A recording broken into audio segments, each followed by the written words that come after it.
영광입니다. 제가 이 토크쇼라고 하는 이 아주 유명한 프로그램의 MC를 오늘 데뷔하는 날입니다. 그래서 아침도 못 먹고 지금 긴장하고 계세요.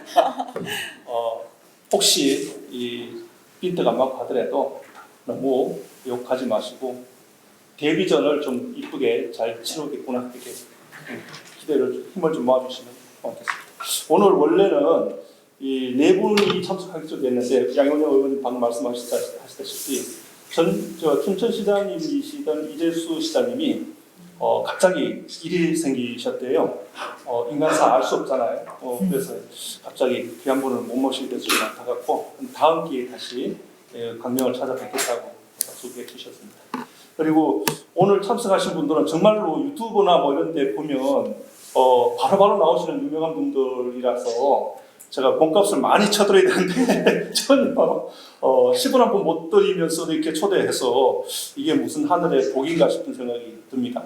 이래경 선생님은 아마 새로운 백년의 대표이신데 워낙 스펙이 유명하신 분이라 한번 간단하게 제가 소개를 시켜드리고 싶지만 너무 커서 본인 선생님 대표적인 거 조금만 말씀해 주시면.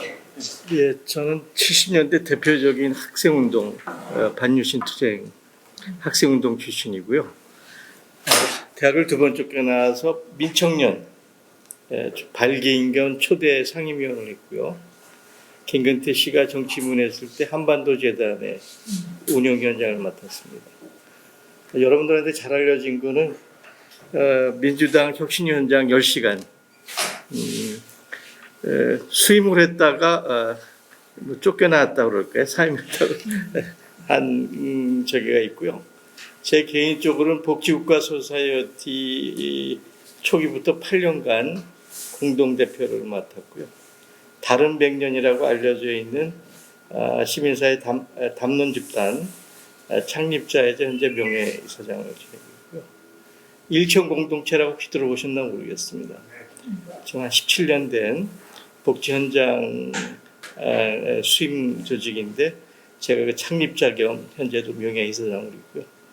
현재는 시민의회 전국 포럼 실행위원장을 자임하고 있습니다. 감사합니다. 네.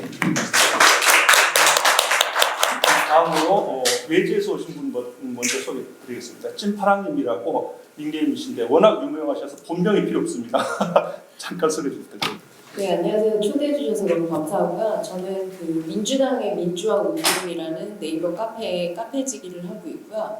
다른 여러 그 시민단체라고 해야 되나요? 당원단체 분들하고 그동안 당 혁신을 위해서 좀 같이 연대해서 소리를 내왔었고요. 김태형님 도움도 그동안 많이 받았었고 오늘 이렇게 참석하게 돼서 너무 영광입니다. 감사합니다. 그럼 다음으로 우리 양희원영 의원님. 네, 안녕하세요. 양희원영입니다. 네, 저는 21대 때 비례대표 국회의원 했었고요. 제가 광명에서 지역정치, 정치혁신 꿈꾸다가 어쨌든 뭐 제가 부족해서 좌절했던 경험이 있는데 그래도 저는 광명 시민으로 또 저희 소아중학교에서 알바 학교를 다니고 있고 그래서 또 광명의 민주당 당원으로 지금 광명에서 살고 있습니다. 그리고 더불어파티 처음 만들어질 때부터 이제 저도 의견을 많이 드리고 했는데요. 사실 제가 지역 정치를 하면서 하고 싶었던 게 있습니다. 꿈꿔왔던 게 있어요. 이따가 뭐 같이 말씀을 드리겠지만, 우리가 당원 주권 시대, 국민 주권 시대 얘기를 하는데 늘 말만 그렇거든요. 근데 어떻게 그렇게 할 거냐, 어떻게, how인 거잖아요. 김태형 씨가 소개를 한 것도 있는데. 저는 민주주의는 결국은 기술을 선택할 수밖에 없다고 생각합니다. 네, 과거의 윤전기를 통해서 우리가 찍어서 우리의 비밀스러운 숨겨져 있던 얘기들을 퍼뜨렸던 그 선배님 유신시대 때 했던 그게 윤전기의 기술이잖아요. 그리고 그 이후에 제가 학생회 갔을 때 보니까 그 타이핑이라 그러나요? 그 486 컴퓨터 나오기 전에 그 80년대 선배들이 그걸로 학생운동을 하셨더라고요. 사회운동 하시고. 그리고 지금은 이제 온라인 네트워킹이 아니면 소통하기도 어려울 정도이고 앞으로는 AI가 또 기본 시대가 될 거고 민주주의가 좀 더 강고하게 발전하고 튼튼해지기 위해서 해야 될 일에 대해서 고민을 많이 하고 있는데 더불어 파티에서 그런 고민들을 하시는 것 같아서 너무 반갑고 오늘도 그 토크쇼를 통해서 그런 좋은 지혜를 제가 얻어갔으면 좋겠다는 생각이 듭니다. 반갑습니다. 이게 워낙 진정한 분들이라 제가 진행을 잘 해야 되는데 제가 말릴 것 같아가지고 좀 그렇긴 한데요. 이 정문정답식 토크쇼라고 하는 위장하에 제가 사전에 몇 가지 질문을 좀 드려가지고 진행을 할 건데 저희가 제목이다시피 지역에서의 정치 혁신을 우리가 왜 이렇게 제목을 잡았을까 여기부터 의문을 가져야 될 것 같아요. 우리가 지금 아까도 말씀하셨다시피 AI 시대라고 하는 최첨단 시대를 걷고 있고 하다 보면 모든 사회적인 구조라든가 우리의 인간의 이성적인 사고라든가 이런 것들이 정교해지고 또 고도화될 줄을 알고 있는데 오히려 부분적으로는 퇴화하고 역행하는 이런 현상들이 너무 많고 특별히 또 이제 정치 영역에 있어서는 우리나라의 정치가 굉장히 왜곡되어 가고 있는 것이 우리가 현장에서 목격을 하고 있어서 더 이상 안 되겠다 하는 차원에서 이제 작은 몸부림이 이제 광명에서부터 시작된 것 같아요. 한 1년여 준비를 거쳐서 오늘 이 자리가 만들어졌는데 이 공적 영역이 활성화되지 못하는 게 굉장히 안타까운데 오늘 여기 원래 꽉 차가지고 저 앞에서 입장권 받고 할 줄 알았는데 약속했던 많은 분들이 두려웠나 봐요. 이 공적 영역에 나오는 것이. 그래서 조촐하게 이렇게 돼서 유감스럽기도 하고 봤는데 어쨌거나 오늘 이 자리를 빌어서 우리 여기 참석한 분들만 이래도 새로운 공적 영역의 활성화 그리고 정치적 주체로서의 우리가 다시 설 수 있는 좋은 자리가 됐으면 좋겠고 즉 오늘은 이렇게 조촐하다 보니까 우리 발제자 아니면 발제 선생님들이 토론하고 할 때 말씀하실 때 언제든지 인터셉터 하시면서 질의도 하시고 하는 그 방식이 좋을 것 같아요. 네. 너무 이렇게 격에 맞춘 이런 것보다 편하게 하겠습니다. 먼저 우리가 공통 질문으로 제가 이렇게 전해드린 건데 우리 경험들, 우리 사회적인 경험들을 이렇게 보면은 특별히 우리가 이제 오늘 포커스 맞춘 게 정치 영역이기 때문에 이 정치 영역에 있어서 우리가 왜 이렇게 우리가 통상 느끼는 피부로 느끼는 이런 불안전한 모습들이 왜 발생하고 있는지 이 부분에 대해서 정치 현장에 계셨던 우리 양희원 의원님, 찐파랑님 당내 민주화에서 활동하셨고 사회민주화를 위해서 운동하셨던 이대 교수님 등등이 서로 다른 각 시각에서 그 원인을 한번 좀 분석해주면 좋겠다 싶어서 질문을 드렸습니다. 왜 이런 현상이 일어날까? 먼저 우리 이래경 선생님. 그러니까 윤석열의 등장과 이 말도 안 되는 비상겸이라는 내란에 대해 일어난 배경을 말씀하시는 거죠. 우리 현재 다양하게 말씀할 수 있는지 그렇게 해도 될까요? 윤석열의 등장의 1등 공신은 문재인 정부죠. 촛불 정부로 탄생해서 엄청난 기대를 가졌는데 너무 무기력하고 무책임했던 그것에 대한 반발이 결국 국진당 출신의 윤석열에게 공간을 열어준. 근데 거기 하나 더 일반인들은 안 알려진 부분은 미국의 딥스테이트들이 동북아 전략을 피기 위해서는 한국이 절대적으로 필요한데 문재인 정부가 그나마 잘한 거는 미중 간의 중립적 위치를 쥐고 있었거든요. 그래서 민주당 갖고는 안 되겠다 해서 결국 미국의 딥스테이트들이 선택한 것이 윤석열입니다. 2019년 9월 달에 있었던 일인데 그 뒤에 미국의 정보기관이 직간접 엄청난 지원을 했습니다. 그래서 미국의 아바타, 대변인격으로 윤석열이 등장하게 된 그것이 윤석열 등장의 직접적인 배경입니다. 그러나 그 배경 뒤에 원이지만 배경을 더 보자 그러면 한 4-5가지를 얘기할 수 있을 것 같아요. 첫 번째는 우리 제도적 결함, 승자 독식, 양당 구조, 0.7%면 모든 것을 다 이기면 모든 것을 장악할 수 있는 이 잘못된 승자 독식의 정치 구도가 잘못돼 있고 만약에 그때 결선제가 있었다 그러면 상황이 틀려졌겠죠.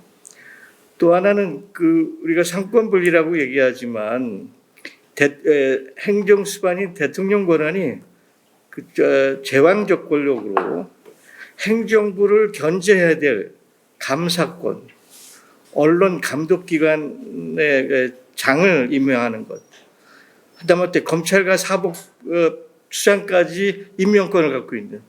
그래서 실질적으로 행정과 사법, 그다음에 언론, 사부라고 하는 언론까지 대통령이 장악하고 있는 이 제왕적 구조, 거기다 거분권까지, 이 제도의 문제가 있고요.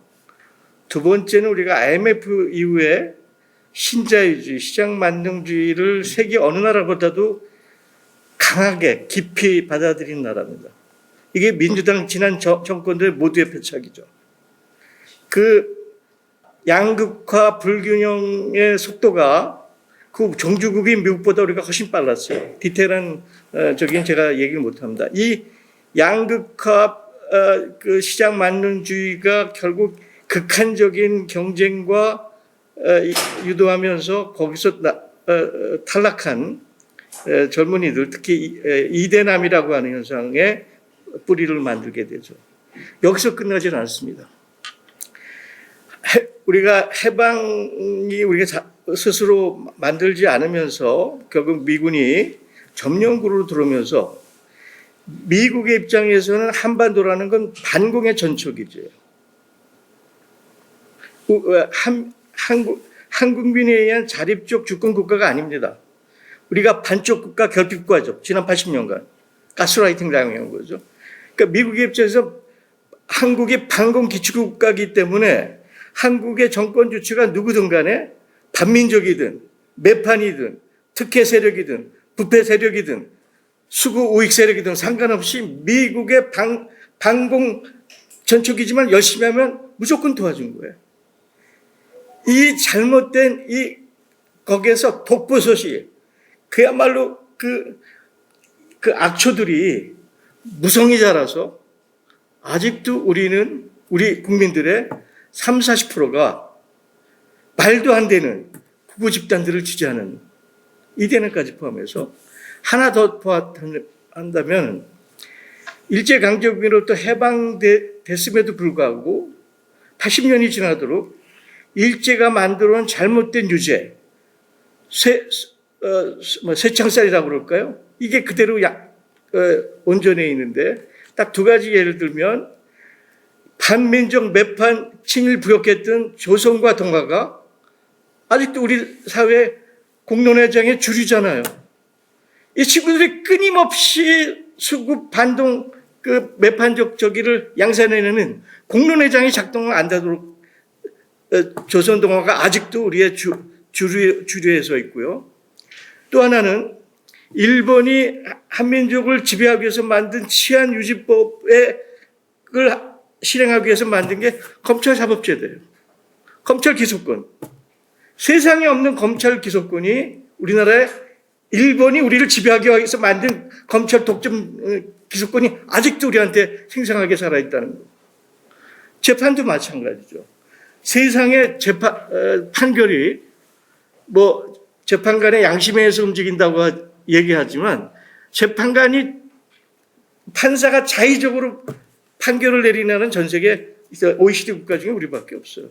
그러니까 일제 잔재를 우리가 해결하지 못한 이런 것들이 겹쳐진 데에 비해서 민주개혁 세력을 자처하는 제도 정치권들이 자기 의지와 시대 상황과 자기 과제 상황에 대한 자기 인식이 대단히 부족하다는 것이 결집되면서 결국 우리 정치는 우리의 앞길에 대한 길라잡이와 방향을 잡고 제시하는 집단이 아니고 우리가 나가는 미래 방향의 발목을 잡는 장애물로 전락한 게 오늘의 정치가 아닙니다.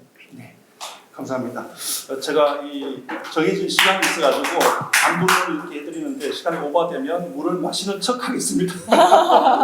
목이 탄다는 진짜 잘 이렇게 진단해 주셨고요. 그러면은 참고로 연결해서 우리 찐파랑님께서 어떤 현재 윤석열 등등의 어떤 사태로 제가 원래 질문 받았던 거는 이제 민주당 저희 이제 민민윤이 민주당의 민주화 운동이고 제가 원래 이제 질문 받았던 게 민주당이 민주화되기 위해 가장 먼저 치유가 필요한 결함하고 거기에 대한 대안에 대해서 질문을 받았었고 그런 질문을 주신 이유가 사실 이제 민주당하고 국힘당하고 양당 거의 50% 먹고 있는데 그 중에 50%만 잘해줘도 나라가 이렇게 망하지 않는데 지금 그 50%가 왜 우리가 원하는 만큼 방금 선생님 말씀하셨듯이 왜 잘 못하고 있느냐를 봤을 때 이제 당원들하고의 소통을 잘 안 해요 민주당이. 요즘 많이 좋아졌지만 아직도 굉장히 많이 부족하고요. 사실 당원들이 굉장히 그 경험이 있으시고 해안이 있으신 분들이 많기 때문에 그분들의 말씀만 조금 소통을 하면서 듣고 그것들을 실행을 해도 나라가 이렇게 아작이 나진 않았을 텐데 지금 보면 민주당의 가장 심각한 이유가 그 소통을 할 필요가 없어요 당원하고. 지금 제가 오기 전에 급하게 이제 서울 경기 지역구의 단수공천을 누가 받았는지 한번 쭉 봤어요. 22대 국회의원. 지금 현역 중에 그 단수공천을 받은 지역구가 너무 많고요. 그 전략공천 빼고서 단수공천만 봤을 때 전체 지역구의 거의 50%를 단수공천을 받았어요. 그러면 그분들이 평소에 누구한테 잘 보여야지 국회의원 후보가 될 수 있을지 그렇게 당원들을 케어하지 않아도 되는 그런 시스템인 거죠. 그리고 국회의원이 된 다음에 이 사람들이 한 번도 공식적으로 당원한테 평가를 받지 않아요. 그러니까 그냥 한번 잘 되면 잘 돼서 국회의원 되면 장땡이고 국회의원 된 다음에 당원의 눈치를 보지 않아도 되는 그런 시스템인 거고 또 민주당의 중앙위원회라는 그 굉장히 매우 중요한 결정들을 하는 그 위원회가 보면 전혀 선출직이 아닌 그런 임원들이 그 자리에 가 있어요. 도대체 어떤 이유로 누구의 백으로 가는지 모르겠지만 그런 건 말이 안 되죠. 그런 사람들은 당원의 눈치를 보지 않고 소통을 할 생각을 못 하죠. 그리고 이제 두 번째로 진짜 심각한 게 소통을 할 유인이 없다 보니까 소통을 할 창구를 만들지 않아요. 그 지금 김태형님께서 설명하셨던 그런 모바일 그런 구현을 하는 게 그렇게 어렵지 않다고 말씀을 하셨잖아요. 근데 우리 이 대한민국 IT 강국에서 굳이 그걸 안 해요. 의사소통을 잘 할 수 있는 걸 만들지 않아요. 그래서 저는 사실은 일부러 소통을 하기가 귀찮아서 이렇게 하는 건가 하는 그런 좀 의심도 들고요. 저희 지금 그 아까 이제 뭐 김태형 소장님도 앞에서 계속 말씀하셨는데 사실 우리 당원 단계에 그런 좋은 그런 의미들이 잘 담겨 있어요. 우리 당원들을 어떻게 잘 존중하는지, 당원들이 각종 정책이나 이런 거에 다 참여할 수 있고 이런 게 당원 단계에 아주 잘 써 있어요. 근데 문제는 그걸 어떻게 구현할지를 절대 써놓지 않아요. 그냥 원칙만 써 있고 그 원칙을 어떻게 할 건지 절차 이런 게 절대 없어요. 뭐 예를 들어서 우리 권리당원들이 가끔씩 어떤 사안에 따라서 그 전당원 투표를 한번 붙여봅시다라고 하고 싶을 때가 있잖아요. 그러면 그 당원 단계에는 그 10%의 권리당원 10%의 서명 날인 그다음에 본인 확인서를 제출하면 그렇게 할 수 있다고 되어 있어요. 근데 현실적으로 그게 가능한가요? 불가능하죠. 언제 10%를 찾아가지고 그걸 다 받아가지고 제출을 합니까? 근데 지금 저희가 모바일 당원 청원이라는 게 있잖아요. 거기서 예를 들어서 지금은 5만 명을 그 충족하면 충족되는 걸로 돼 있지만 예를 들어서 거기서 권리당원 10% 충족하는 걸로 그 자기가 선택을 할 수 있게 해놓으면은 그 모바일상에서 자동으로 신원 확인이 다 되는 거고 권리당원이라고. 그리고 지금 뭐 한 달 내에 해야 되는 걸로 돼 있는데 이것도 선택을 할 수 있게 하면 그럼 이 당원 당규를 구현할 수 있는 게 아주 간단하게 마련이 되는 거예요. 근데 그런 걸 아무리 건의를 해도 그런 걸 하지 않죠 민주당에서. 그리고 또 이제 모바일상에서 그 내가 사는 내 지역구 같은 당원 누군지 한번 찾아보고 거기서 소통하고 이렇게 할 수 있으면 좋겠다라고 계속 건의를 해도 계속 그냥 준비 중이라고 나와요. 그래서 민주당이 당원들의 말을 안 듣는 게 이게 제일 문제이고요. 여기에 대한 대안으로 우리 민민은 포함해서 김태형님 그 어드바이스도 많이 받아서 우리 당원단체들이 그 모바일 정당 제안서를 그 준비해가지고 얼마 전에 뭐 이재성 그 부산시당 위원장님한테 전달도 드렸고 그 거기 보면은 굉장히 구체적이고 정말 실현 가능한 몇 개만 구현을 해줘도 굉장히 소통하는데 크게 개선이 되는 그런 안들이 있어요. 그래서 그런 안을 우리 이제 계속 민주당에 제안을 하고 계속 요구를 하려고 합니다. 네, 감사합니다. 감사합니다. 진파랑님께서 이제 민주당의 어떤 그 당원의 당권, 당원의 어떤 주권 행사의 구조적인 문제를 말씀하셨는데 국가 같은 경우는 법률이 상위법이 뭔가 권리가 국민들에게 허용되어 있는 상위법이 있는데 그게 하위법에서 구현이 안 되면 입법 부작위 어쩌고저쩌고 해서 절차를 밟아가지고 강제할 수 있는 구조가 돼 있는데 이 민주당은 뭐 국지법 우리가 그런 거 볼 필요 없지만 민주당조차 이런 구조를 안 갖추고 있다는 것은 굉장히 반민주적인 작태 아예 그 사례라고 볼 수 있는 그런 상황인 것 같습니다. 양문영 의원님한테 일단 넘어가는데요. 제가 질문을 따로 드렸던 거예요. 아까 공동 아니요, 같이 주셨어요. 그러니까 제가 이제 받은 질문은 첫 번째가 윤석열 내란 사태와 같은 이런 문제가 왜 한국사에서 발생하는지, 그 정치적인 결함이 뭘까, 그걸 질문하셨고, 두 번째가 이제 아마 제가 정치인이니까, 민주당 정치인이니까, 정치인으로서의 기회가 온다면, 이런 당원들, 시민들의 정치 참여를 어떻게 활발하게 할 수 있을지, 그 질문도 하시고, 이제 마지막 다른 질문 하셨는데, 지금 두 분이 앞에 질문 두 가지를 하나씩 이렇게 말씀하신 것 같아요. 그래서 둘 다 제가 말씀을 좀 드리면, 저는 좀 이렇게 정리를 좀 해서, 고민을 좀 하느라고 정리를 좀 했거든요. 저도 그 생각을 했습니다. 왜 윤석열, 저 말도 안 되잖아요. 어떻게 저런 사람이 있을 수가 있을까. 근데 여러분들께서 정치 유튜브나 이런 거 많이 보시는 분들은 최강욱 의원 슈츠나 이런 거 보셨을 거예요. 윤석열 대통령, 아직 대통령이니까 이렇게 부를게요. 그 사람이 얼마나 악청을 했는지.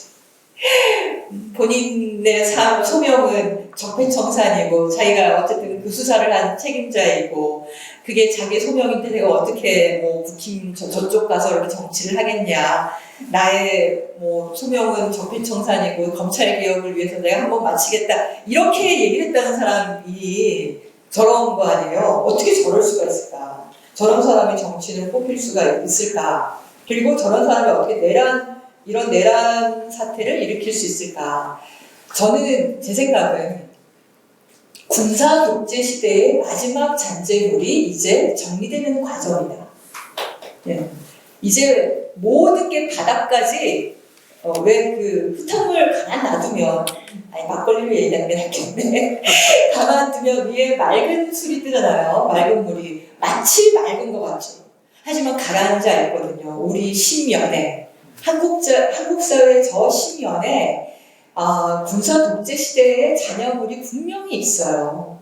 여러분들 저보다 선배님들 많이 계시고 저랑 비슷한 세대들도 꽤 있는데 우리 어떻게 자랐죠?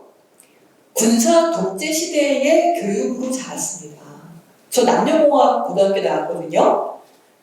남녀 반이 따로 있었는데요. 저쪽에 남자반에서 몽둥이로 맞는 건 맨날 봤어요. 늘 맞고 자랐어요. 공부 잘하면 약간 면제해주고, 손으로 맞고, 몽둥이로 맞고, 정말 얼마나 맞고 자랐습니까? 그러니까 이게 억압하고 일방적이고, 그런 시대에 공장에나 적합할 사람들, 말 잡는 사람들, 그랬던 사람들의 가슴의 상처, 분노, 이런 것이 저는 구구의 표현으로 드러난다고 생각을 하고요. 윤석열 대통령 유명한 얘기 있지 않습니까? 호수로 맞고 나이 20이 넘어서도 그런 포괄적인 환경 속에 자란 사람이 얼마나 비겁해질 수 있는지, 권력 앞에서는 한없이 아첨하고 권력을 잡은 다음에는 세상 모든 것이 자기 것이냐 민주주의를 부정하면서 어떠한 소통도 하지 못하고 자기와 반대에 있는 입장에 있는 사람들에 대해서는 가차없이 쓸어버리라고 아무 생각, 세상에 서울대 법대를 나왔는데 사법고시를 합격을 했는데 어떻게 헌법의 기본 정신과 법에 대한 가장 기본적인 것을 모를 수가 있을까? 그건 그냥 시험 문제였던 거죠. 그러니까 우리의 삶으로 체화되지 못하는 그런 일방적이고 폭력적인 한국 사회 그 교육의 잔재물이 윤석열이다. 그리고 지금의 그 극우 세력들의 중동이 그것이 아닌가. 그것이 저는 마지막이라고 생각합니다. 그래서 이번에 한편으로 그걸 보면서 절망을 했지만 또 한편으로는 거리에 나온 우리 청년들을 보고 또 희망을 가졌잖아요. 왜냐하면 이제 한국 사회는 바뀌고 있구나를 절감한 거죠. 그리고 나는 약간 게으르게 말씀드리면 이제 안 나가도 되겠구나. 남태령을 보면서 헌법재판소 앞에서의 그 은박지 키세스 그걸 보면서 그런 생각 들지 않았나요? MZ 세대 뭐 싸가지 이런 말 쓰면 안 되나요? 아직 뭐 그런 얘기 했는데 그 자기의 정신과 영혼이 있었던 거예요. 그리고 그걸 축제로 즐길 줄 아는 흥이 있었던 거고 그건 사실 감사하게도 교육개혁을 했잖아요. 우리가 인권교육을 시켰고 학생도 한 사람의 교육의 주체로서 인권이 있는 대상이다라고 우리가 바꿨잖아요. 체벌을 금지시켰잖아요. 그런 과정에서 교육받은 아이들이 지금 대한민국을 구하고 있다. 그래서 우리는 맞고 자랐지만 우리 자식은 우리는 그렇게 하지 않는 거죠. 그것이 한국사회 민주주의를 만들어가고 있지 않나 이런 생각이 드는데요. 제가 이 생각을 하게 된 것 중에 하나가 한중일 삼국이 여러 가지로 다른 점이 있어요. 제가 일본 사람들을 만날 때마다 항상 질문을 던지거든요. 당신들은 개인으로 만나면 굉장히 예의 바르고 거리를 일정하게 지키면서 상대방을 배려하고 하는데 왜 국가는 그토록 폭력적인가? 그렇게 전체주의적이고 일당 독재 국가와 다름없이 자민당이 늘 독재를 하고 또한 정치인을 세습하잖아요. 아버지와 아들과 손자로 어떻게 그게 민주주의 사회가 맞냐 이렇게 제가 물어봐요. 자기들도 잘 모르겠대요. 근데 토론하다가 알게 된 게 뭐냐면 거기가 전체주의적 사고방식이 일상이 되어 있어요. 왜냐하면 자연재난 때문에 지진과 태풍 사실 우리나라 오는 거 다 막아주잖아요. 일본이.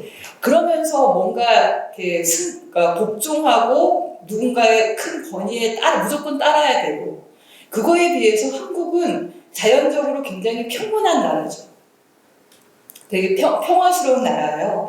그래서 그런 건지 우리는 의병의 나라고 민주주의의 나라고 그렇죠. 저는 그 힘이 이렇게 흘러오는 게 아닌가. 근데 그것이 우리 이래경 선생님 말씀하신 것처럼 일제 잔재를 우리가 청산하지 못하면서 군사독재로 이어갔던 그것을 이제 극복하는 시대가 지금 오고 있다. 저는 그래서 이번 윤석열 내란 사태에서 한편으로 절망을 보고 역사의 찌꺼기를 보지만 또 한편으로 우리의 미래와 희망을 보고 있다. 그 말씀을 저는 꼭 드리고 싶었습니다. 그래서 오늘도 토요일 사실은 여기 나가야 되는데 제가 안 나가도 편하게 있을 수 있는 게 우리 청년들을 제가 믿으니까 정말 멋진 이 청년들이 나라를 보호하고 있다는 생각에 저는 잠깐 쉬어도 되겠구나 그런 생각을 하고 있다는 말씀을 드립니다. 그리고 또 하나 말씀을 드리고 싶은 게 두 분을 마시는데 못 보시는 거예요. 상황 네네. 근데 그러니까 이 내란 사태에 대해서 두 번째는 제가 짧게 말씀드릴 텐데요. 저는 경제적 불확실성이 사람들을 많이 분노로 이렇게 몰아내고 있다 이런 생각이 좀 한편 듭니다. 제가 2006년, 7년에 이제 독일에서 공부를 했는데요. 그때 유럽 전역이 극우화되는 시기였어요. 왜 그랬냐면 전 세계 WTO 체제에서 모든 공장들은 다 중국으로 갔죠. 그게 효율적이니까. 그러니까 독일에서 공장에서 물건을 만들어서 쓰는 것보다 중국으로 보내서 그거를 가져와서 여기서 하는 게 훨씬 더 자본주의적으로 효율적이니까. 근데 그 결과 어떤 일이 발생했냐? 유럽에는 공장이 사라졌어요. 공장이 사라지면 모두 사라지는 겁니까? 일자리가 사라집니다. 그러면서 여기까지 의원님 죄송한데 네네 마무리 좀 하겠습니다. 그러면서 독일 내에서 신나치즘이 바로 했습니다. 그게 다 20대였어요. 20대 청년들의 그것이 한국 사회도 지금 아까 이대남 말씀하셨는데 이 실업률 늘어나고 경기가 안 좋아지고 일자리 잡기 힘들고 하면서 어떻게 보면 같은 동료의 여성을 공격하고 자기 아버지가 어떻게 보면 은퇴를 해야 하면 자기가 들어갈 수밖에 없는 이런 경쟁과 분노의 사회가 또 하나의 극우를 준동시키는 것이 아닌가. 그래서 저희 당에서 말하는 먹사니즘, 잘사니즘이 굉장히 중요하다. 경제 문제를 한편으로 해결해야 된다고 생각합니다. 네. MC가 상당히 힘이 있는 줄 알았더니 제가 못 봤습니다. 못 봤습니다. 힘이 없나 봅니다. 네, 나가실 때 500원 내고 나가시면 됩니다. 네, 아까 그러면은 이래경 선생님이 말씀하신 내용하고 아마 맥락이 얼추 연결된 것 같아요. 이게 현재의 이 사회적 구조적인 문제가 일제 시대 때부터 그 해방되면서 청산되지 않은 이런 그 왜곡이 또 아래를 들고 저 밑에서 깔아져 있다가 지금 통째로 지금 일어나고 있는 이런 나라를 거들먹을 만큼 지금 저기 물이 시큼해지고 있는데 하여튼 연결되어 있던 것 같고요. 다음으로 이제 우리 이래경 선생님 통해 한 말씀도 듣겠는데 한나 아렌트가 그랬던 것 같아요. 제국주의의 종말이랄까 그 책에 보면 자아를 상실한 사람들이 자아를 상실한 개인들이 전제주의적 군중화되어 가고 있다는 그런 표현이 아마 제가 본 것 같아요. 그거하고 연결돼서 우리 이래경 선생님께서 지금까지 계속하고 계신 사회운동 이걸 연관시켜서 그러면 현재 우리 시민들이 과연 이 자아 상실에서 돌이켜서 자아를 다시 정립하면서 공공 영역, 공적 영역에 자기를 발달해 보낼 수 있을 만큼 우리가 다시 한번 회복될 수 있을지 그 방법 내지 진단도 좀 같이 말씀해 주시면 감사하겠습니다. 질문에 답할 자신은 없고요. 우리가 역사가 진보한다는 생각을 버려야 돼요. 우리가 처해져 있는 상황은 내후외란의 심각한 위기 상황입니다.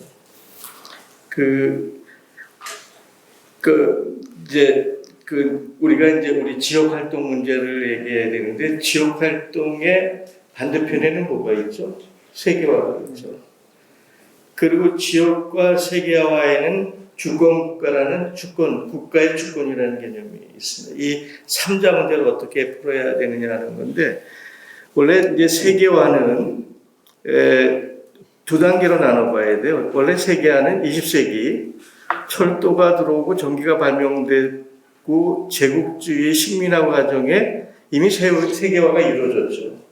그때 세계화와 지금 우리가 얘기하는 세계화는 내용적으로 틀립니다. 지금 우리가 접하고 있는 세계화는 소비에트가 붕괴되면서 미패권이 미국이 초강대국으로 전 세계 유일한 강대국으로 본인들은 이제 인권과 민주주의라는 그 룰에 의한 지배라고 얘기하지만 그건 내놓는 거고요. 그 세계화는 세 개의 팩터를 가지고 있습니다. 하나는 시장 만능. 시장 만능이라고 해서 인간이 아닌 우리 삶이 아닌 자본의 자기 증식이 가능한 시장으로 세계를 하나로 만든다. 두 번째는 이제 옆에도 얘기하셨지만 공급 중심.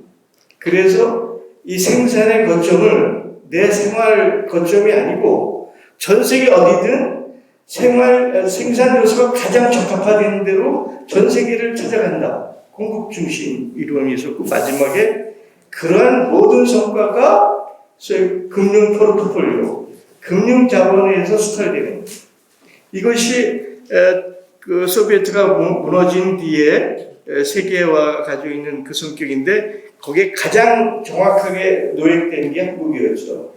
그 IMF 이후에. 그런데 그 세계화 과정에서 미국이 중국에 굴기를 하면서 세계화 내용이 변해서 현재 트럼프가 등장하고 있었습니다. 근데 그 세계화 과정에 대해서 예를 들어서 오래된 미래를 쓴 호지 여사는 뭐라고 그랬냐면 Think globally, act locally 이런 얘기죠. 우리가 지금은 이제 세계화가 틀어졌고 인터커넥티드된 상호 연결된 지구촌이라는 지구촌에 대한 일반적 현상을 빼고는 지역 활동을 할 수 없죠.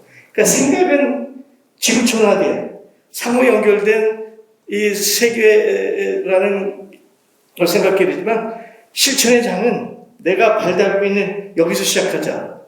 라는 게 그 호주 여사가 미국의 사회연대 네트워크 운동의 그 선두주자로 이제 내는 얘기고요. 우리가 잘 알고 있는 칼 폴란이라는 사람이 있습니다. 거대한 전환. 이 양반이 그 자본의 탐욕을 말하자 악마의 맷돌이라고 표현하면서 여기서 탈출할 수 있는 유일한 방법이 뭐냐? 거주주의 생활투쟁이라는 거예요. 거주주의 생활투쟁. 그러니까 그 세계화를 해결할 수 있는 건 그 반대편에 있는 내가 몸담고 있는 이 내 주거지, 내 생활 근거에서 생활투쟁만이 세계화를 극복할 수 있다. 이게 호주 얘기나 폴란 얘기나 같거든요.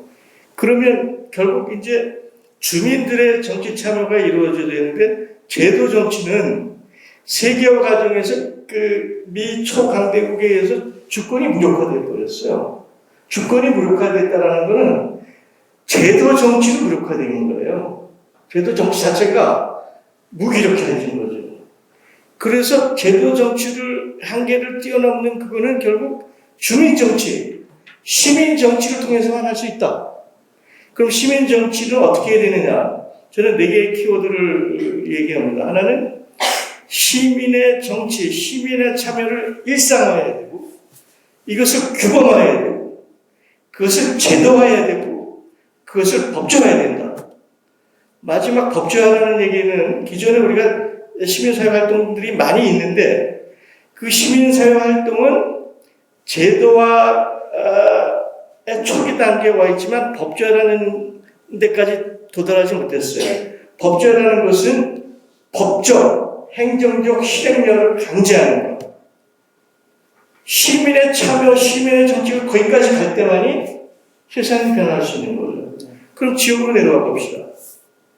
지역으로 내려가면 우리의 근거지는 읍면동, 기초, 광역, 전국가, 국가, 세계화 이런 5단계를 가지고 있죠. 그렇죠.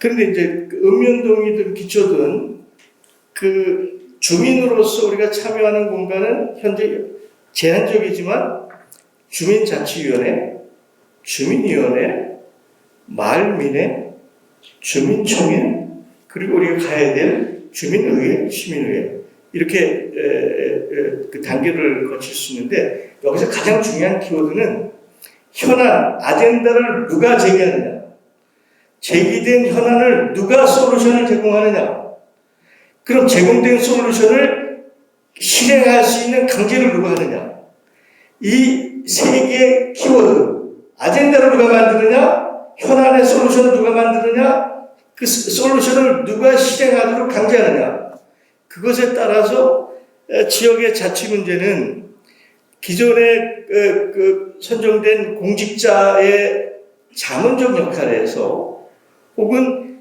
기존의 공적 영역에서 위임된, 제한된 위임에 대한 실행부터 감시 감독부터 그렇게 되겠죠. 근데 이 부분은 결국 우리 선거처럼 대단히 장식적이고 제한적입니다. 그래서 우리가 가야 될 것은 시민의 자기 주도적으로 아젠다를 만들고 솔루션을 만들고 그것을 법적 행정적으로 강제할 수 있는 단계로 갈 때 비로소 온전히 시민 정치가 자기 궤도에 올랐다고 이렇게 얘기할 수 있을 겁니다. 제가 얘기 길었습니다. 아닙니다. 이게 좀 맥락을 끊을 수가 없어서 계속 했는데요. 굉장히 좋은 말씀이었는데 방금 그런 말씀 4가지의 키워드로 지역에서의 정치를 모색하기 위해서 보고되었던 게 현재 우리 더불어 파티의 어떤 그 동기였다고 이렇게 말씀을 드릴 수 있을 것 같아요. 혹시 의견을 좀 하시면서 제목에 걸맞는 더불어 파티 지역 정치 혁신과 관련돼서 혹시 평소에 가지고 계시던 의견이라든가 궁금한 사항이 있으시면 자유롭게 특별한 정답이 있는 질문은 아니더라도 편하게 이렇게 말씀하시면 될 것 같아요. 말씀하시고 싶은 분 계신가요? 근데 아까쯤에 그 선생님께서 말씀하신 게 법제화시켜야 된다고 그랬잖아요. 시민들이 참여하는 이거를 법제화시켜야 되신다고 그랬잖아요. 법제화가 따라가면 그거는 강요가 아닌가요? 아니죠. 네. 그런 얘기. 제가 조금 설명드리면 그래서 이게 들리나요? 예, 다음. 우리가 민주주의라고 그러면 우리가 잘못된 편견을 갖고 있어요. 선거를 통해서는 민주주의가 이루어진다. 여러분들은 4년, 5년 던져서 선거 한 번 하는 게 그게 민주주의라고 생각하잖아요. 민주주의 원형은 그렇지 않아요. 선거는 차라리 마이너한 얘기입니다. 민주주의의 가장 중요한 것은 참여예요. 참여. 일상적 참여. 그리스에서 광장에 아크로폴리스 포럼에서 모인 참여를 통한 것이 민주주의의 가장 핵심이에요. 직접 민주주의라고 얘기할 수 있죠. 그러나 현실적으로 어렵다 그러면 추첨, 무작위 추첨이라는 방식이 있고 그 다음에는 선출이라는 방식이 있어요. 우리 주인인 유권자의 입장을 대변할 수 있는 사람을 선출하는 방식. 그것이 현실적으로 제한이 있고 뭐 여기에서 나온 게 선거거든요. 그래서 민주주의에 있어서의 선거라는 방식은 18세기에 미국의 건국의 아버지라는 미국의 최고 엘리트라고 하는 유산자들이 자기들끼리 정치를 하기 위해서 만든 게 선거입니다. 그걸 몽테스키에가 18세기 산업주의가 들어오면서 부르주아가 등장하면서 1%가 지배했던 왕정과 귀족정을 소위 유산자와 인텔리겐차들이 공유하게 했던 10%가 지배하는 그 방식으로 한 게 선거예요. 그러니까 민주주의에서 가장 품질이 낮은 게 선거입니다. 그건 수동적 선택이죠.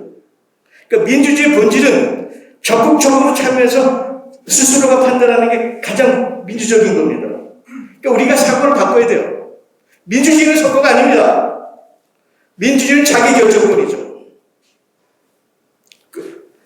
그래서 법제화라는 것은 뭐 아주 길게 못하지만 현재 입법권은 국회만이 갖고 있어요. 조례도 그 지방자치단체장만 갖고 있잖아요.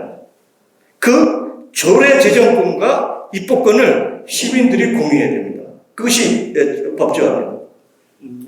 제가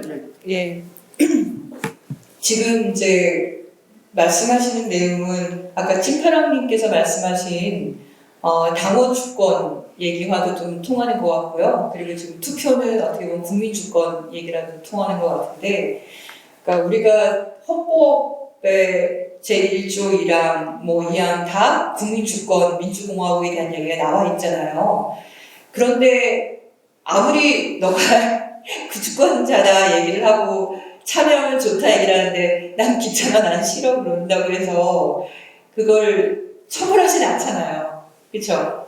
그러니까 투표도 보면 이 얘기를 하기 전에 근데 이런 고민을 하는 이유가 뭐냐면 아까 찐파랑님 얘기한 것처럼 당원 주권이라고 말을 하는데 어떻게 당원 주권인데 도대체 무슨 수단을 가지고 이런 생각을 하게 되지 않습니까?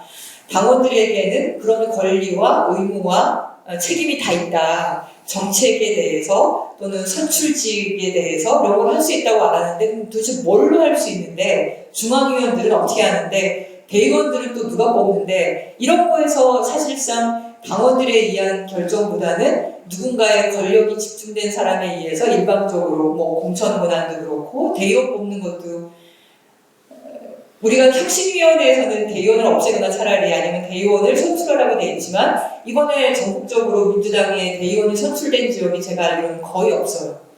그 추천만 많이 받으면 그냥 대의원 되는 거지 대의원을 선출하려면 사실 사전 공고하고 이런 걸 해야 되거든요. 그러니까 그러면 도대체 어떻게 하는 거냐 이런 고민이 생길 수밖에 없어요. 근데 하지만 국가 차원으로 오면 선거나 투표라는 제도가 있긴 하죠.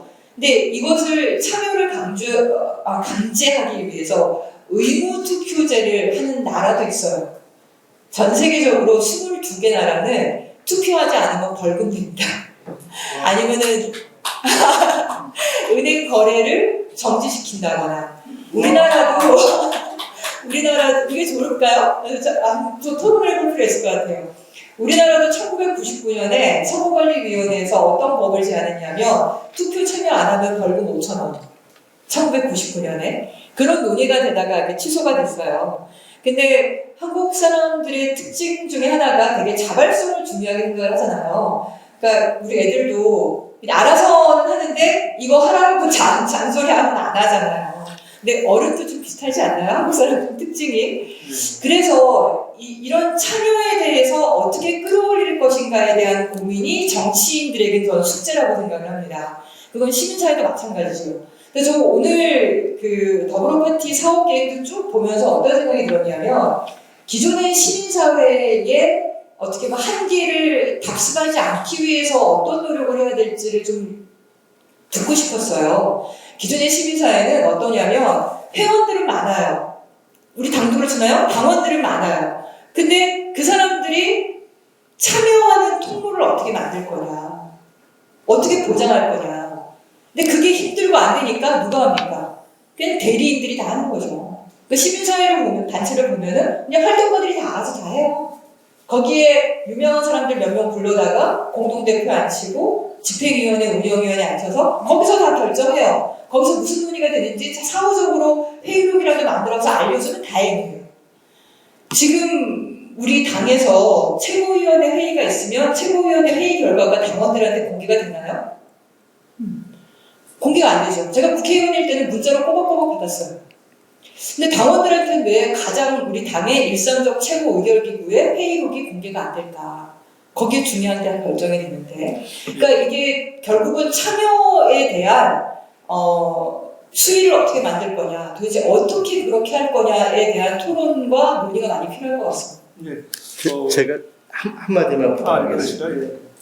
예. 현재 진보적 정치학자들은 18세기에 시작된 선거제 민주주의는 실패했다.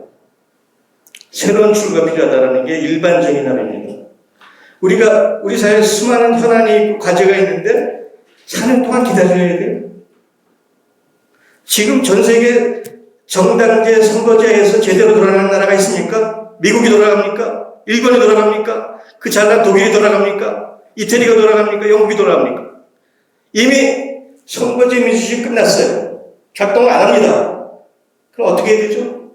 현안이 있고 문제가 생기면 주권자인, 주인인 시민들이 언제든지 참여할 수 있는, 언제든지 항상 열려있는 참여의 제도를 어떻게 만드느냐.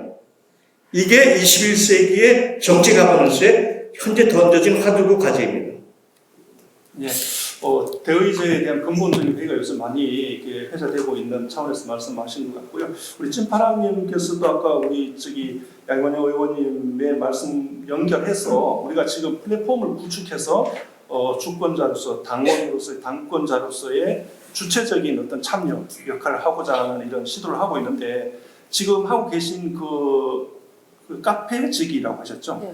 그 카페지기를 하시면서 지역에서, 특히 우리가 지금 전국 단위를 따라서 광명에서 우리가 하니까 지역에서 그러면 어떻게 하면 이 플랫폼이 실질화되고 당원이 활성화될 수 있을지에 대해서 의견이 있으시면 말씀해 주시면 좋을 것 같아요. 일단 더불어 파티 지금 하고 계신 게 되게 좋은 벤치마크가 될 것 같고요. 제가 아까 말씀드렸던 그 모바일 정당 제안서를 저희 당원단체들이 굉장히 쉬워요. 어려운 게 아닌데 그런 내용들을 좀 민주당에서 받아주시면은 그래도 훨씬 더 효능감이 있을 것 같고, 방금 의원님 말씀하셨듯이 그런 뭐 최고위원 회의 결과라든가 그런 거를 문자로 이렇게 한번 보내주는 게 그렇게 어렵지 않거든요. 또 이제 연대 있으신 분들은 또 모바일에 항상 들어가서 보는 게 어려울 수 있기 때문에 문자로 좀 중요한 그런 내용들 보내주면 그만큼 계속 이제 관심을 가지게 되고 참여도도 되게 높아갈 것 같고요.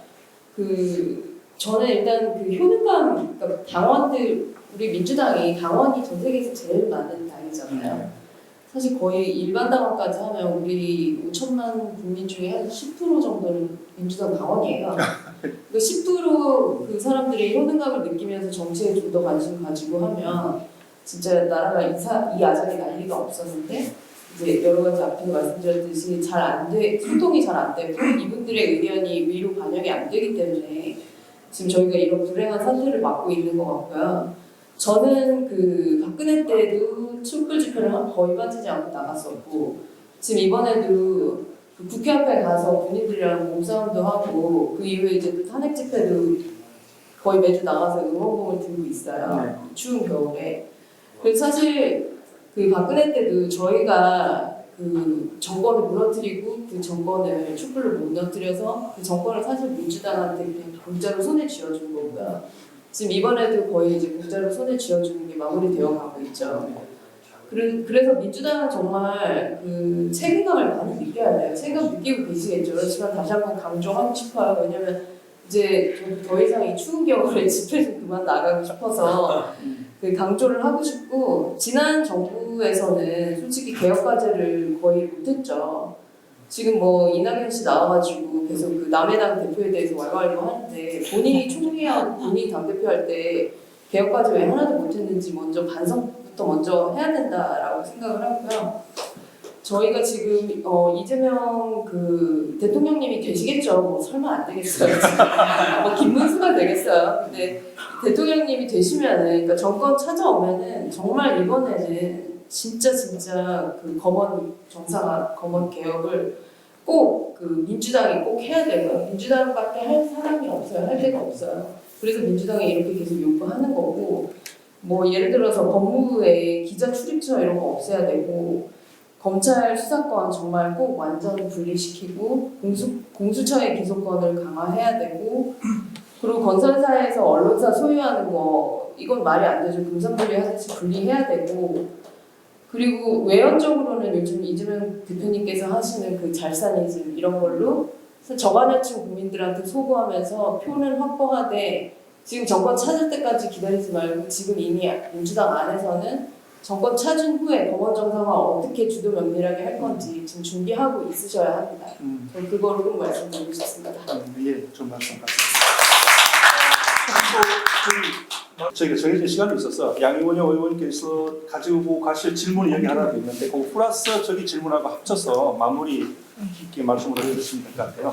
아까 말씀하셨다시피 양이원영 의원님은 광명시에서 이제 지역에서의 정치적인 활동을 하고 계시고 포부가 가지고 계시니까 그러면 그 위치에서 지역 정치 환경의 어떤 그 발전을 위해서 가지고 계신 포부나 이런 거 있으면 그것까지 포함해서 질문에 응답해 주시면 좋을 것 같아요. 네네. 제게 이제 주어진 질문이 첫 번째가 국가적 차원에서 얘기하고 역사적인 국가적, 두 번째가 이제 시민주권 정치환경 조성을 위해서 지역에서 무엇을 할 것인가 그 질문을 미리 주셨던 거고, 이제 그게 아마 말씀과 연결되는 거고 이 더불어파티 운영하고도 다 연결되는 거라고 생각합니다. 제가 시민사회단체 활동만 그냥 한 25년 정도 하고 나서 그때 고민했던 게 아까 말씀드렸던 회원들과 함께하는 운동을 어떻게 할 거냐. 근데 그게 너무너무 어렵다 보니까 결국 그냥 활동가가 대리인으로서 하는 거. 근데 그게 정당에 들어와서 내가 해보니까 똑같더라고요. 그냥 선출직 국회의원, 시의원, 도의원, 그리고 당직자들이 대리해서 하는 거지, 당원들이 하는 거는 두 가지가 있어요. 하나는 뭐냐면 경선할 때 동원되는 것, 두 번째는 집회할 때 동원되는 것.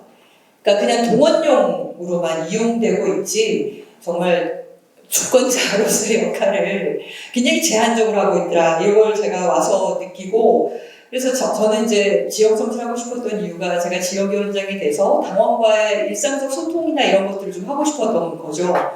근데 이거에서 제가 이제 미래사무부총장을 2022년에 한 적이 있어요. 그때가 지방선거 때거든요. 그때 비슷한 고민을 했었습니다. 저는 당의 사무총장이 그때 그 당시에는 윤호중 비대위원장이셨는데 요구사항이 뭐냐면 예비 후보 때부터 당원들이 평가하도록 하자. 그러니까 예비 후보는 굉장히 많은 사람들이 등록을 하잖아요. 그런데 그거를 걸러서 본선 후보로 만드는 과정이 이게 블랙박스인 거예요. 이 블랙박스에 대부분 지역위원장들이 힘을 발휘하는 거죠. 여기 광명에서는 그 당시에 임혜자 후보만 단독 후보로 만들고 박승원 현직 시장을 떨어뜨려 버렸잖아요. 경선을 안 붙이고. 그러니까 그게 블랙박스인 거죠. 지역위원장의 횡포였다고 해서 광명 시민들이 그때 들고 일어났던 건데, 그러니까 경선조차도 당원들에 의한 경선용 당원으로 제가 전락했다 그랬는데 그것조차도 당원들에게 주지 않는 이 권력의 힘이라는 게 과연 민주적인가, 이런 고민을 할 수밖에 없다고 생각합니다. 저는 그래서 지방선거를 생각한다면 모든 예비 후보자에 대해서 당원들이 평가할 수 있는 어떤 플랫폼을 만들어야 된다.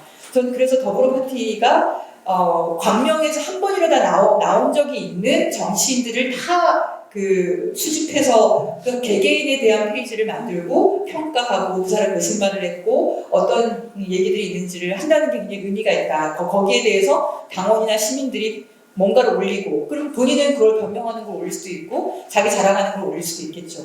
그리고 그걸 비교 평가를 한 정치 플랫폼에서 할 수 있는 거고, 아니면 정치 신예가 신청을 하면은 그것도 물론 받아줘서 같이 보여줄 수도 있고, 지금은 현직에 있는 사람과 제가 지금 현직이 아니다 보니까 제가 뭐라도 하려고 그러면 너무나 제약이 많아요. 근데 만약 그런 공간이 주어진다면 훨씬 더 낫겠죠. 근데 원래 질문은 제가 만약에 기회가 주어진다면, 그 얘기는 저에게 권한이 주어진다면 뭘 하겠냐고 물어보셨던 거잖아요. 저는 선거를 기다리지 않고 일상적으로 당원 민주주의 정당을 어떻게 만들 것이냐 이 고민을 좀 같이 해보고 싶어요. 근데 그거는 정당만이 아니라 국가나 지자체 운영과도 같은 거라고 생각합니다. 제가 사례를 하나 말씀드릴게요. 뭐 일상적 소통과 정보 공개 공지사항 이거는 기본이고, 근데 지금 그것조차 없지 않습니까? 근데 그건 기본이고 어떻게 권한을 나눌 거냐는 문제예요. 권한을 어떻게, 위임받은 권한을 내가 어떻게 제대로 쓸 거냐. 두 번째는 내 권한을 어떻게 일상적으로 나눌 거냐.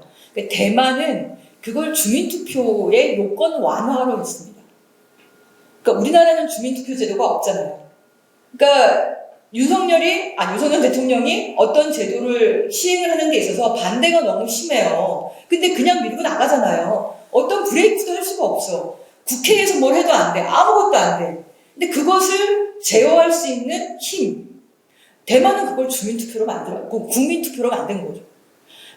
민진당이죠. 우리 민주당하고 가까운 게 민진당이고, 거기 국민당이 여기 국민의힘하고 가까운 건데, 그러니까 좌우파로 이렇게 구분이 되죠.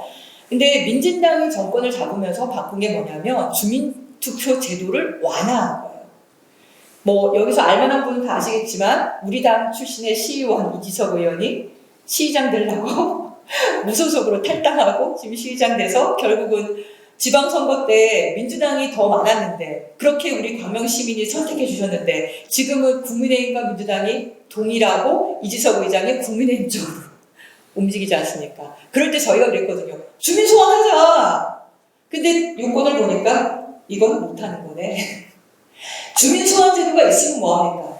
이재명 대표가 국회의원도 주민 소환제 하자 그러잖아요. 만들면 뭐하냐고. 안 되는 걸 만드는데. 심지어 현재의 주민투표는 투표율이 3분의 1이 넘지 않으면 개표조차 못해요. 물론 그래서 오세훈이 시장하다가 그만뒀잖아요. 기억나시죠? 무상급식 관련해서 그때 서울시민투표 붙인 거. 근데 보면 보궐선거나 지방선거 30% 안 넘는 거 수두룩합니다.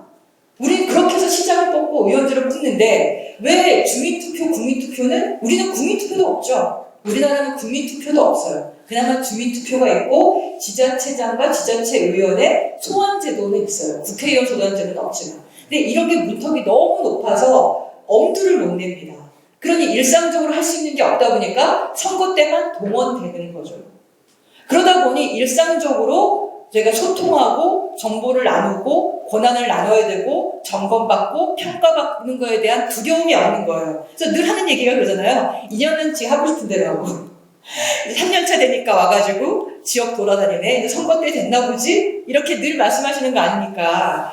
그러니까 그걸 바꾸기 위해서는 뭐 당으로 치면은 어쨌든 저는 대의원제도는 없애거나 아니면 선출제로 해야 된다. 라고 생각하고요. 그리고 공지나 어쨌든 일상적 소통, 일상적 평가가 지역위원회에서 없다면 이런 시민 정치조직에서라도 있든지 그것을 보장하고 지원하는 제도가 있어야 되고, 그리고 권한을 갖는 사람이 된다면 그게 시장이면은 뭐 가능하다면 만약에 그 주민 조례를 통해서 소환 제도라든지 주민 투표 제도 같은 걸 요건을 완화해서 굉장히 쉽게 사회적인 토론과 아니면 의지를 모아내는 또는 평가를 할 수 있는 그런 것도 만들어내고, 국가도 그런 국민투표를 대만처럼 하고 이런 게 필요하지 않나라고 생각이 들었습니다.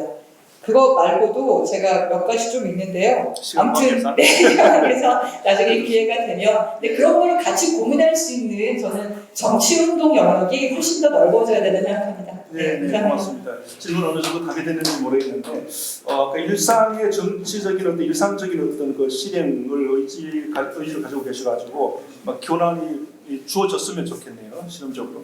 근데 거의 마지막 순서 같은데요. 우리 이래경 스님께서 이제 가지고 계시는 그 여러 가지 법안이 계실 텐데, 아까도 말씀하신 민주주의의 한계, 선거제도의 한계 등등을 염두에 두시고 대안으로서 요새 떠오르는 게 이제 시민의회 운동이 벌어나고 있는데요. 그거 플러스 가미하셔가지고 여기 그 시민의회에 대한 약간의 어떤 설명 플러스 광명에서는 당신들은 이렇게 좀 해보시오라는 제안도 주시면 좋겠습니다. 예. 제가 지역의 실천 경험이 없어서요. 참 그 지역 활동하시는 분한테 경험을 가진 조언을 못해서 죄송합니다. 근데 제 얘기하기 전에 우리 얘기에 줄기가 조금 혼선이 돼서 그거부터 잡을게요. 제도 정치와 시민 정치는 다른 영역입니다. 그렇죠? 제도 정치라는 건 뭐죠? 정당, 선거가 양대축으로 작동하는 게 제도 정치죠. 그래서 제도 정치의 품질을 높이기 위해서는 정당이 정책 정당이 되고 당원에 의해서 민주화되고 공정 과정이 투명해야 되고 그것이 누구나 수용할 수 있는 방식으로 돼야 되는 그게 제도 정치의 개혁이고 품질을 높이는 제도 정치의 문제죠. 근데 여기에 아까도 얘기했지만 이건 선거라는 가장 품질이 낮은 민주주의에 의해서 작동되는 게 제도 정치죠. 시민 정치는 그게 아니잖아요.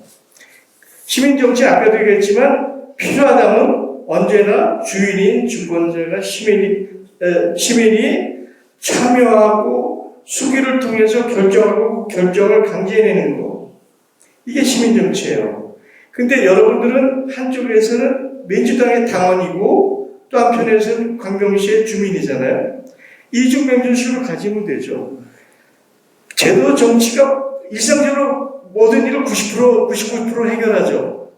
그런데 시민 정치는 긴급한 상황, 현안, 그 과제 상황이 발생할 때 작동하는 거잖아요.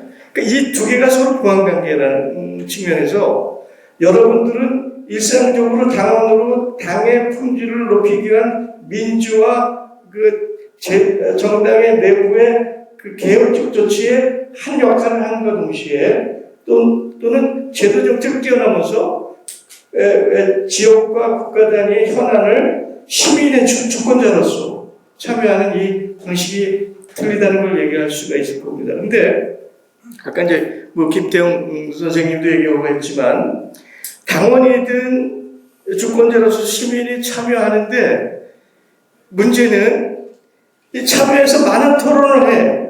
그리고 그 토론 내용을 가지고 있는데 이것이 지도부나 법적으로 채택이 안 되면 말적광이잖아요. 그렇죠? 근데 선거라는 건 선거라는 형식을 통해서 법적, 제도적 강제성을 부여한단 말입니다. 그러면 선거를 안 통하고도 우리의 토론의 내용이 그런 합법성, 정당성, 강제성을 가질 수 있을 것인가? 이 부분이 대단히 중요한 내용이죠. 있습니다. 그리고 그렇게 한 것이 선거를 통해서 결정한 내용보다 훨씬 더 품질적으로 다양하고 높은 수준이에요. 거기 5가지 조건이 필요합니다. 첫째는 모두가 참여할 수 있는 개방성. 민주당 당원이면 모두가 참여할 수 있어야 되고 광명 주민이 모두가 참여할 수 있는 완벽한 개방성, 포괄적 개방성이 보장이 돼요. 두 번째는 그것이 남자한테 치우치든 더 많은 친구들한테 저기든 편협하게 기울어져서는 안 되잖아요. 민주적 비례성을 가져야 돼요. 그 분포를 비례적으로 반영하는 소주적 비례성을 확보해야 돼요. 그런데 이 단위가 작을수록 꼭 추첨이 필요한 거 아닙니다. 적극적 참여 부분이 가장 좋아요. 적극적 참여 부분이 오는데 그것이 균형된 비례성을 확보해야 돼요. 남녀, 연령, 직업 등등 층화된 비례성을 확보해야 돼요.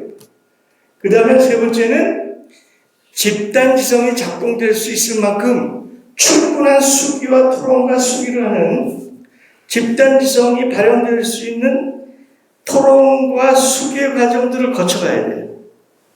그러면 모든 시민의회라든지 시민총회 혹은 그 사례를 보면 처음에는 의견들이 막 갈라지만 충분한 정보와 토론과 수기를 거치면 놀랍게도 한쪽으로 의견이 보입니다. 그거는 모든 주민과 당원들이 갖고 있는 공적 책임성들이 작동이 돼요. 그래서 그 수기를 통해서 결정되는 다수와의 결정 과정이 있는데 이것이 힘을 갖기 위해서는 60% 이상의 다수 결정을 가지면 강력한 힘을 가져요. 마지막으로 이 모든 과정이 투명해야 됩니다. 이렇게 해서 결정이 이루어지면 그 결정에 대해서는 누구도 감히 반론을 하지 못하고 선거보다 훨씬 더 포괄적이고 민주적인 내용을 갖기 때문에 이런 식의 소위 이걸 이제 집단지성에 의한 시민의회 방식이라고 얘기해요. 그것이 선거보다 우수하다고 얘기하는데 그것을 지역단위에서도 얼마든지 할 수 있어. 그걸 뭐 주민총회 방식으로 할 수도 있고 주민의회 방식으로도 할 수도 있고 그렇게 해서 만들어내면 그것이 하나의 사례가 되고 조례가 되고 표본이 되면 아마 난 그것이 광명에서 시작이 돼야 된다. 우리나라 지금 지자체가 한 300개 되나요? 200여 개. 네, 200 몇 개 중에서 두세 개가 이러한 집단지성이 작동되는 공론화의 과정을 통해서 결정한 게 조례화되고 모범이 되면 200 몇 개 전체가 그대로 흡사합니다. 네. 그 시작을 광면 여러분들이 해주셨으면 하는 게 오늘 이 자리에 있는 아마 보람이 아닐까 생각합니다. 예.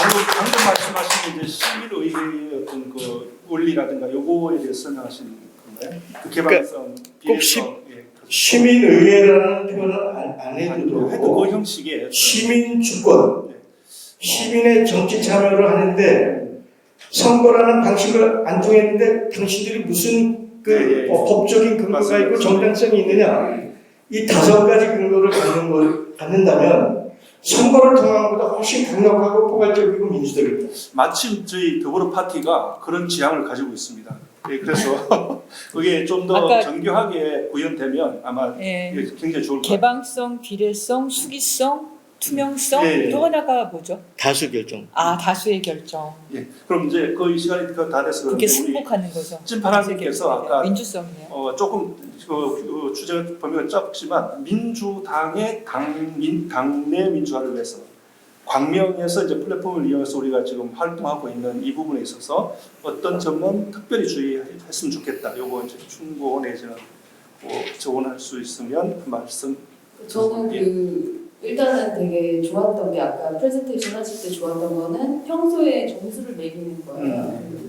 이제 뭐 예비 후보자분들이라든지 아무튼 정치를 꿈꾸시는 분들은 평소에 점수를 매기는 게 굉장히 좋았던 것 같고요. 그런 거를 뭐 민주당 뭐 약간 세미 플랫폼 이런 식으로 해서 뭐 총선에 나오고 싶어하는 분들을 우리가 평소에 좀 알잖아요. 뭐 유튜브 이런 데 일부러 막 노출되려고 애쓰시기 때문에 그런 분들을 평소에 점수를 좀 매길 수 있으면 좋겠다 하는 그런 아이디어를 아까 공유해 주셔서 그게 되게 좋았던 것 같고요. 그리고 이제 제가 좀 전에 약간 격하게 민주당이 지금 빨리 당당해야 될 것들을 말씀을 드렸는데 사실 이제 민주당이 우리 당원들 아니면 뭐 국민들한테 효능감을 주면 그만큼 또 재밌어서 당원들이 참여를 하고 또 당원들이 참여를 하다 보면 거기서 좋은 생각들이 나오고 또 그게 계속 상쇄 효과가 있는 거라고 생각을 하고요. 그 지역이라고 해서 꼭 지역 현안에만 하는 게 아니라 국가적인 거를 가지고서는 뭐 지역에 있는 그 정치인한테 가서 이 국가적인 과제를 위해 당신은 뭘 하고 있냐 이런 활동들을 좀 할 수 있으면 또 재미가 있고 활동을 하는 분들이 되게 많을 것 같습니다. 네, 감사합니다. 아마 참고해서 저희들이 아마 더불어 파티가 충분히 잘 굴러갈 수 있도록 저희들 노력해 보겠습니다. 하여튼 오늘 길다면 길고 짧은 시간에 제가 아마추어 MC가 토크쇼를 진행하면서 여러 가지 불리한 점이 있더라도 해량해 주시고요. 더불어 파티 출범과 함께 해주신 여러분들 감사드리고요. 이래경 선생님께서 말씀하신 여러 가지 제안, 조언들 이걸 구체적으로 플랫폼에 구현할 수 있도록 저희가 한번 노력해 보겠습니다. 여기 명패당 1분만 내. 예. 이제부터 그런데 이런 토론들이 시민들이 참여해서 그 집단지성에서 결정하는 과정은 다다익선이 좋죠. 근데 유럽에서 시도를 했어요. 다 실패. 포데모스 실패했죠. 시리자 실패했죠. 오승 실패했죠. 다 실패합니다. 해적당 실패합니다. 왜 실패했을까? 자유분방이야. 리더십이 없어요. 토론은 치열하게 해야 돼. 결정하면 결정에 대해서 모두가 승복하고 그것이 하나의 리더십에서 강력하게 추진되는 리더십의 결집이 결여되어 있어요. 그래서 우리가 이 시민의회든 시민총회든 무슨 민주당원이든 치열하게 토론하죠. 밤새도록 토론해요. 모든 걸 다 토론하지만 결정이 나면 리더 하나를 통해서 확고하게 결정할 때만이 우리 현실을 돌아갈 수 있습니다. 그렇지 않으면 그냥 물인 듯 술인 듯 그냥 지나가고 말 겁니다. 근데 그 말씀은 정말 중요한 얘기인 것 같아요. 제가 한 25년 시민사회단체 활동하면서 늘 그런 모순에 빠졌어요.